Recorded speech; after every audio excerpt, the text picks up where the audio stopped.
Hola, soy Sebastián Olvera y esta es mi columna semanal a la que he decidido titular Venezuela, actores, motivos e intereses. La etapa actual del conflicto en Venezuela está llamando la atención de la opinión pública internacional y no es para menos.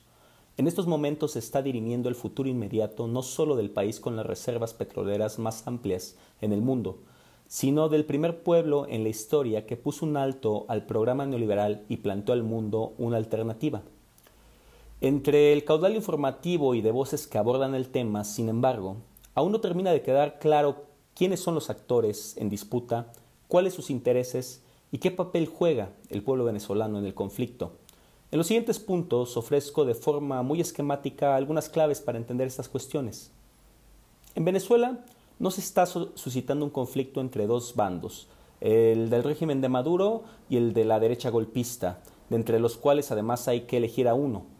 El tercer factor en disputa es el pueblo trabajador venezolano, el hacedor y sostenedor de la gran transformación social que fue la revolución bolivariana y que se encuentra en el medio, en un fuego cruzado. Lo más próximo a una base organizacional que tienen los sectores populares es el poder comunal. Este es un poder reconocido en la Constitución de Venezuela, que descansa en la institución de las comunas. Estos son nichos organizativos del campo y la ciudad que en asamblea dialogan y toman decisiones sobre cuestiones públicas, además de que cuentan con recursos estatales. Sin embargo, su poder real actualmente se encuentra limitado y burocratizado. Corina Machado, por otra parte, la líder actual de la oposición, es todo menos una demócrata. Nacida en una familia de la gran clase capitalista venezolana, es una veterana de los golpes de Estado que en 2002 participó del fallido intento de golpe a Hugo Chávez, en 2017 pidió la intervención armada extranjera en Venezuela y hoy es el cerebro detrás del candidato títere Edmundo González. El gobierno de Maduro, por otra parte, se le caracteriza fundamentalmente de dos maneras. Para la derecha y la gran prensa internacional, es un régimen dictatorial, antidemocrático y represivo. Para el progresismo, es un gobierno de izquierda, acusado por el injerencismo y la derecha, pero de vocación popular. Ambas caracterizaciones son erradas. No es una dictadura, porque llegó al poder mediante elecciones, sigue llamando a que éstas se celebren y mantiene su reconocimiento sobre las autoridades electorales y la división de poderes.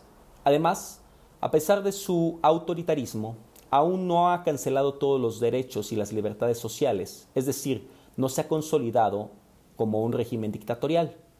Lo cierto es que el de Maduro tampoco es un gobierno de izquierda. Es cierto que llegó al poder gracias al voto popular y es un heredero del chavismo. También es cierto que ha estado constantemente bajo el acoso del imperialismo y los intentos de desestabilización de la derecha. Pero lo cierto también es que en lugar de apelar al poder popular para hacer frente a estos problemas, como lo hacía Chávez, él ha decidido apoyarse en la casta burocrática estatal conocida como la boliburguesía, así como la alta oficialidad del ejército y la policía. Entonces, el gobierno de Maduro puede caracterizarse como un régimen burocrático y autoritario de tipo bonapartista. Regularmente este tipo de regímenes se sostienen en las Fuerzas Armadas y suelen movilizar utilitariamente a los sectores populares para contener las amenazas de las clases poseedoras, pero sin permitirle a las primeras adquirir independencia. Esto genera una situación de precaria estabilidad que pende de alfileres y puede tener salidas muy diversas. La deriva en una dictadura del gobierno burocrático de Maduro, aunque no es imposible, tampoco es tan sencilla. La presión internacional, la dependencia del gobierno de la venta del petróleo en el extranjero, la amenaza de un golpe militar y la propia experiencia de lucha del pueblo venezolano son factores que dificultan, al menos temporalmente, a Maduro suspender todos los derechos y las libertades de golpe. Con la derecha la cosa es diferente. El regreso de la derecha significaría la inmediata imposición de un régimen no solo autoritario, sino seguramente dictatorial o al menos semidictatorial. No hay muchas otras maneras de que el grupo de Machado logre acallar y controlar a un pueblo que ha repelido sus golpes de Estado y ataques violentos durante 25 años. Los antecedentes violentos, incluso sádicos, y la poca astucia que ha mostrado la derecha venezolana son factores que permiten vislumbrar que su toma del poder traería la suspensión inmediata de derechos para dar paso a una lucha sin cuartel contra lo que queda de las conquistas de la Revolución Bolivariana y el poder comunal, así como para lograr la completa entrega de las reservas petroleras a las transnacionales extranjeras. Por lo anterior, no da lo mismo quién se hace del poder en Venezuela. La derecha no ofrece más que un escenario donde las garantías y conquistas sociales retroceden. Maduro, por otra parte, sin ser deseable, al menos puede ofrecer tiempo para que el poder comunal se reconfigure. Admitir esto en ningún sentido significa apoyar a Maduro.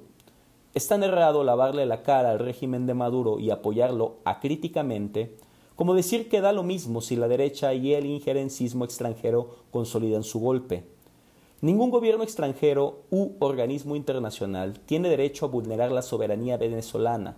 Tengamos claro que la preocupación de estas fuerzas no es la democracia, es el petróleo y terminar con lo que queda de la revolución bolivariana. Hay que exigir a los agentes desestabilizadores que saquen de inmediato sus manos de Venezuela. Una salida en favor del pueblo venezolano pasaría por que sus integrantes logren reconstituir el poder comunal y las milicias populares para disputar el poder a la derecha, al imperialismo y a la burocracia. Recobrar el rumbo perdido de la revolución bolivariana, construir un gobierno de base popular y buscar el apoyo de gobiernos progresistas y organizaciones sociales del mundo puede ser un rumbo a tomar. Si las fuerzas de la izquierda desean tomar partido por alguien en el actual conflicto, lo más consecuente sería hacerlo por el pueblo trabajador venezolano.